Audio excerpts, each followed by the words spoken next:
Capítulo 4. Amor ao próximo. O Cristo não pediu muita coisa, não exigiu que as pessoas escalassem o Everest ou fizessem grandes sacrifícios. Ele só pediu que nos amássemos uns aos outros. Chico Xavier. O capítulo do amor ao próximo, com certeza, é o nosso calcanhar de Aquiles, o nosso ponto fraco, visto que tem vezes que não conseguimos amar a si próprio. O amor, na minha opinião, se fundamenta em 4 pilares fundamentais que são a atenção, a gentileza, o respeito e a confiança. Essas virtudes somadas nos apontam o verdadeiro amor ensinado por nosso Senhor Jesus Cristo. Quando alguém nos oferece atenção, ficamos gratos e retribuímos. É um gesto de educação. Se alguém é atencioso conosco, é natural que sejamos gentis com ele e isso se torna recíproco. De posse da atenção e da gentileza, percebemos o carinho. E assim passaremos a respeitar essa pessoa, e por respeitá-la, confiaremos em sua grandeza, na sua capacidade de evoluir. Isso é o amor. E se retirarmos qualquer item desses, não será mais amor. Pois um relacionamento sem atenção mútua estará em ruína, enrijece a educação. Sem respeito, fere-se a suscetibilidade. E sem confiança, não há futuro. Amar não exige sacrifício sobre-humano. Exige atenção, gentileza, respeito e confiança.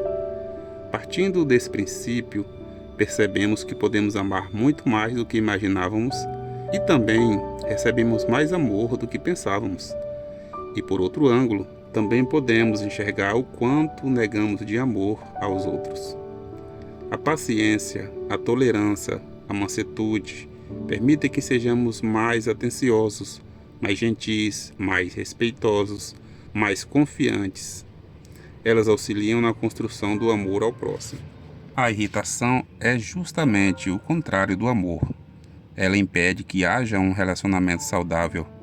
Ela afasta as pessoas por ser um azedume da alma, por ser uma energia tão negativa que fere os outros e também a quem sente. Cristo não pediu para que levássemos para casa os famintos, os doentes, os sofredores.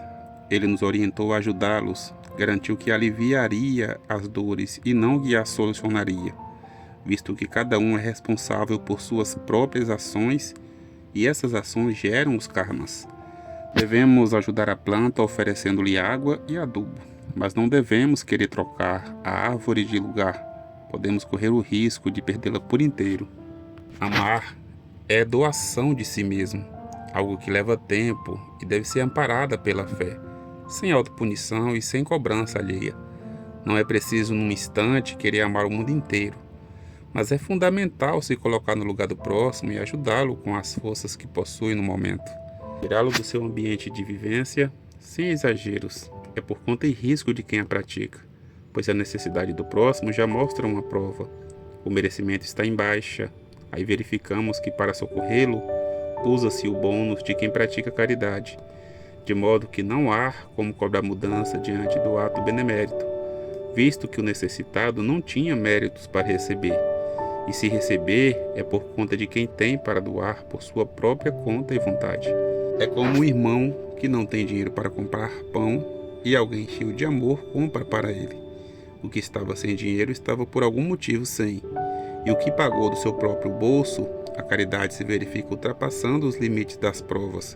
Ela, se utilizando dos corações benéficos, age de modo salutar, fazendo o bem sem se importar com qualquer julgamento ante a escassez que atinge o outro.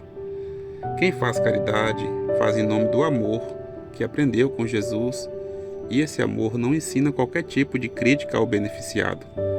Cada trabalhador do bem age porque quer, faz o bem e segue sua jornada, e o que recebe é que deve fazer sua análise para mudar ou não seu quadro de pensamentos e ações. Amar é sacrificar apenas o coração, tudo interno, jamais grandes demonstrações exteriores que elevam o ego e não o moral. O amor é o bem o tempo todo. Capítulo 5. Estímulos ao bem. O adversário tem sempre o bom trabalho, o de estimular e melhorar tudo quando estamos voltados para o bem. Chico Xavier. Amar os inimigos está anunciado no Evangelho do Senhor. Entendemos que a palavra inimigo seja um tanto forte, visto que demonstra algo agressivo, cruel, que leva a pensamentos de destruição. Pensamos numa palavra que melhore isso sem tirar o sentido. Adversário. Amar um inimigo é possível depois que ele parou de nos agredir, mas enquanto houver a dor, fica um tanto complicado o amor e o perdão. Mas quando falamos em adversários, isso nos leva a pensar de maneira menos agressiva, que exige menor força de defesa. Um adversário pode ser apenas alguém que diverge de nossa forma de pensar, que não concorda com o nosso modo de expressarmos, que tem uma atividade de oposição.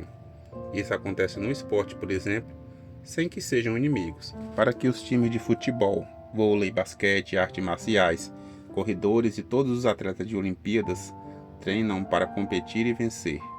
Isso exige deles a autossuperação, a melhoria contínua, o esforço que motiva e leva à vitória. O adversário não é o inimigo contumaz, cruel. Ele é apenas o nosso opositor, o nosso personal trainer. Ele nos leva a estudar estratégias de melhorias, a criar dentro de nós mecanismos de aperfeiçoamento. Quando nossa mente, nossos olhos estão focados na melhoria moral, na reforma íntima, quando enxergamos nossos próprios defeitos, encaramos os nossos cobradores de plantão como benfeitores que não nos deixarão esmorecer, não nos dão tréguas exigindo paciência o tempo todo. É a mãe querida que chama a atenção do filho para a lição de casa, que chama o filho adulto para suas responsabilidades afetivas e seus compromissos com seu trabalho. É o pai amoroso que vigia o filho cobrando cuidados quanto à direção do veículo. O amigo que pega no pé quanto à necessidade de estudo e faz isso sem dar tréguas. O cônjuge que pede maior atenção quanto à organização da casa e os compromissos do lar.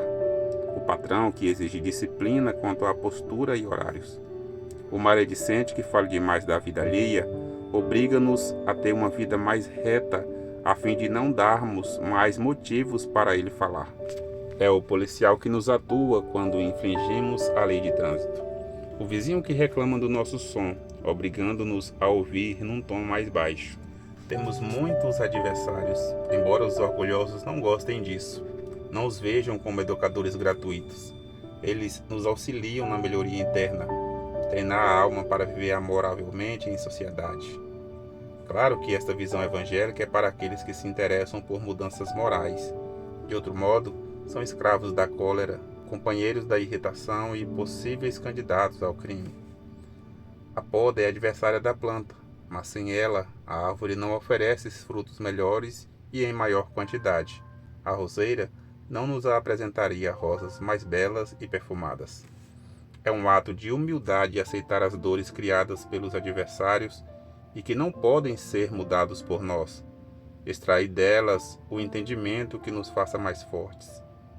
Quem muito grita contra aquilo que não dá para mudar, passa a conviver com o próprio eco e no barulho interno que carrega. Não consegue encontrar a própria evolução. Pensemos que os considerados adversários são nossos benfeitores, que podem estimular a melhora dentro de nós. Observemos que eles é que fazem o grande benefício de nos manter em sintonia com a melhora íntima. Quando evoluirmos ao ponto de amarmos o próximo, não precisaremos mais dos adversários professores. O Cristo não tinha adversários. A sua mensagem sim, pois que ela é elaborada cada dia dentro de todos nós. Capítulo 6. Maledicência. Emmanuel, certa vez, me disse: Chico, os bons não criticam. Não fique triste com os caluniadores. Chico Xavier. Sem dúvida, a calúnia mexe com o sentimento das pessoas. Mesmo as mais amadurecidas sentem o peso cruel da acusação mentirosa e desnecessária. A vida pública é ainda mais sujeita à calúnia. Quase sempre é alvo dos caluniadores de plantão que, por não se colocarem no lugar do seu próximo, falam sem refletir na realidade dos fatos. O caluniador está jogando ao seu redor as sementes do espinheiro e adiante ele próprio terá de pisar descalço no solo das provações. encontrando naturalmente a dor das alfinetadas que ele mesmo semeou. E neste dia terá tempo suficiente para avaliar o quanto é duro ser alvo da mentira, da inveja, da falta de respeito. O caluniador é uma criatura agressiva, amigo da fofoca e disseminador do mal. Por seus lábios e por suas cruéis insinuações, ele destrói plantações inteiras de atividades no bem. Ele não está longe dos assassinos que inescrupulosamente ceifam vidas. Do conjunto que degenera uma ação, ele é tão prejudicial que, pela calúnia, Cristo, nosso Senhor, chegou à cruz da infâmia. Quando alguém fala de outro alguém, deve se perguntar sinceramente: isto serve para mim? Serve para quem ele está contando? Serve para qualquer pessoa? Serve para a vida de quem está sendo citado? Se não servir para ninguém, é melhor que seja esquecida a conversa. Pontos de vistas são questões particulares. São opiniões restritas que, sem o apoio certificador de uma testemunha ocular idônea que prove com provas reais a verdade, só servem para quem o pensa a título de ocupar a cabeça vazia e satisfazer o ego doentio. Quem critica, antes de tudo, deve se pôr no lugar do outro e pensar: e se fosse eu, como reagiria? Tem que usar a empatia antes de falar qualquer coisa da vida alheia. Críticos falam muito e produzem pouco. Quase sempre suas vidas andam de pernas para o ar, pois olham tanto a vida alheia que não cuidam da sua.